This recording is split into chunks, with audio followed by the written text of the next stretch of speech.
Olá, meu nome é Paulo Leal e hoje eu quero falar sobre locais de eventos. Isso depende muito, o local que você vai escolher para o evento depende muito do tamanho que o seu evento vai ter. Obviamente que quando você está no processo de chamar as pessoas para o seu evento, muitas vezes você não tem exato o número de pessoas que você realmente vai ter lá na sala, no dia do evento. E aí depois a gente pode falar um pouquinho mais sobre isso, de como você levar essas pessoas e o que efetivamente você tem que trazer para que a pessoa realmente tenha um entendimento que estar no seu evento ela vai realmente fazer uma diferença na vida dela. Mas enfim, isso é um outro assunto. Para a gente definir o local, a gente tem que tomar cuidado com algumas coisas. Primeiro é o número de pessoas. Então, o número um, número de pessoas.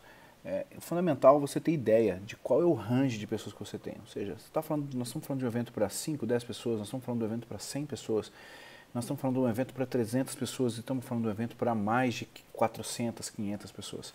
E por que eu estou falando isso? Porque principalmente se você resolver fazer um evento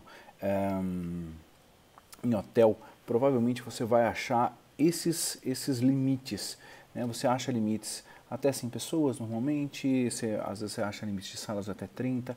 Você pode calcular que é de 1 a 2 metros quadrados por pessoa. Tá? Aí considerando toda a estrutura, área de passagem, eu considero 2 metros. Então, se eu tenho uma sala para 30 pessoas, uma sala aí de 50 metros mais ou menos é o suficiente. Então, isso é uma primeira coisa para você ter uma ideia. Segundo, se ele vai ser em anfiteatro, né, onde você tem as cadeiras fixas e tem o palco lá embaixo, normalmente o palco já está pronto. Tem umas vantagens e tem algumas desvantagens. A vantagem de uma sala na qual o número de cadeiras não é fixa, você pode trabalhar com isso. Então você tira as cadeiras, se você de repente previu 150 pessoas, se foram 140, você tira 10 cadeiras, não ficam 10 cadeiras vazias. Essa é uma vantagem que você tem de utilizar um auditório ao invés de um anfiteatro. Ao contrário, quando você tem um anfiteatro, você tem uma visualização privilegiada para todas as pessoas, porque normalmente ele existe uma diferença de angulação que a pessoa pode assistir melhor, às vezes o local já tem equipamento, então existem algumas vantagens de você fazer um evento num espaço como esse. Existem algumas estruturas móveis em que você pode formar a arquibancadazinha, como se fosse um pequeno anfiteatro, de maneira modular. Só que isso é difícil de ter no Brasil e eu conheço alguns casos que tem, mas normalmente o custo é um pouco mais elevado. Mas é bem interessante também, algo para você trabalhar. E a segunda coisa que você precisa, a terceira coisa que você precisa pensar é com relação ao espaço de circulação das pessoas. Não adianta você ter um espaço legal para abrigar 30, 40, 50, 100, 200, 500, 1000, 2000 pessoas e você não ter área de circulação. Por quê? Porque em algum momento essas pessoas vão ter que sair e elas normalmente saem todas juntas. Elas vão ter que chegar, elas chegam todas juntas.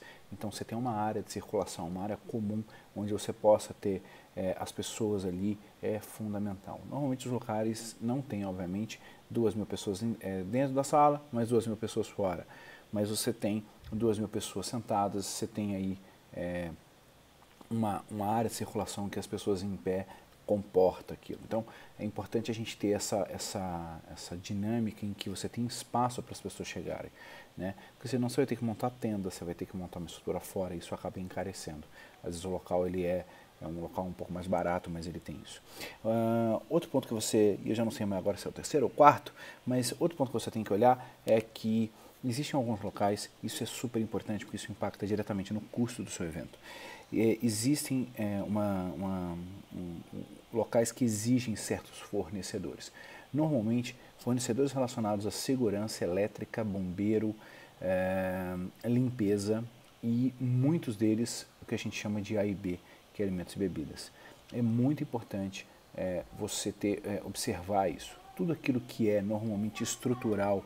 Então, por exemplo, existem locais que o serviço de áudio e vídeo, né, o AV, ele não é obrigatório, mas se você quiser pendurar alguma coisa no teto, a barra que está lá, ela pertence a uma empresa parceira e você tem que locar aquela barra em separado, ela não está inclusa no processo do local. Então é muito importante que você observe isso. O que é obrigatório? Às vezes é obrigatório você fechar com alguns fornecedores. Falar, olha, segurança é com esse cara aqui, é o único cara que faz segurança aqui, porque ele conhece a estrutura, ele tem acesso ao alarme, ao sistema de de monitoramento e para então tem que fechar com esse cara. E isso costuma para mim ser um ponto de atenção, porque é importante que você entenda que quando você olha para aquela estrutura e tem uma pessoa ali que é exclusiva, normalmente os preços são mais altos e você acaba tendo alguns problemas, tá? Então é legal dar uma olhada com relação a isso. A negociação fica mais difícil. Outra, quando você tem um hall de fornecedores cadastrados e aprovados, você não pode trazer nenhum fornecedor de fora, isso também é bastante complicado, porque tem lá uma, duas, três empresas, elas vão fazer o preço que elas quiserem. E normalmente os locais que isso é mais restrito, o preço eleva bastante. Uma coisa que eleva muito o preço com relação ao local é quando tem A e B, quando tem alimentos e bebidas. E isso acontece muito em hotéis. Existem alguns locais que a legislação exige que ele não pode terceirizar aquela alimentação e aí ele tem que fazer a dele própria. E normalmente o custo é alto. Normalmente o custo é bem alto. E você acaba tendo alguns problemas com relação a isso. Então observa bem o que é obrigatório antes de fechar o seu local. Tá? A outra coisa, acho que a quinta, é você olhar a data. Presta bem atenção. De repente para o teu mercado ter um feriado ajuda. Ter um feriado atrapalha. De repente para o teu mercado é importante que você tenha uma data estrategicamente colocada com relação a outros eventos. Às vezes não. Né? É importante você observar essa questão da data e a data que o local tem. Normalmente, quando você começa uma negociação, você faz o que a gente chama de pré-reserva. A pré-reserva ela te dá a garantia de que efetivamente aquela reserva, né, aquela possibilidade que você está tendo, ela não vai para outra pessoa sem que antes você possa dar uma resposta de sim ou não. Normalmente os locais fazem isso, isso é uma prática no mercado e isso é muito legal, porque se você olhou e não tem ninguém para aquela data, do sábado, domingo, dia tal, você fala, bom, faz uma pré-reserva para mim, que eu estou aqui olhando algumas outras coisas, decidindo, e aí eu vou dar uma resposta final até dia tal. E aí, se acontecer de alguém se interessar antes, o local liga para você e fala, olha, eu estou interessado para fechar agora comigo, você vai fechar comigo ou não. Então é legal você olhar, é legal você fazer as pré-reservas, mas é legal também você tomar uma decisão rápida. Quando você começar a olhar, em 1, 2, 3 dias, você, pum, já sabendo o que você quer, já vai lá e fecha. Existem possibilidades, se você tem um evento de menor porte, você pode tomar a decisão de escolher o local mais próximo. Se é um evento para 30, 40, 50, 100 pessoas, você pode não arriscar, mas você pode postergar essa decisão.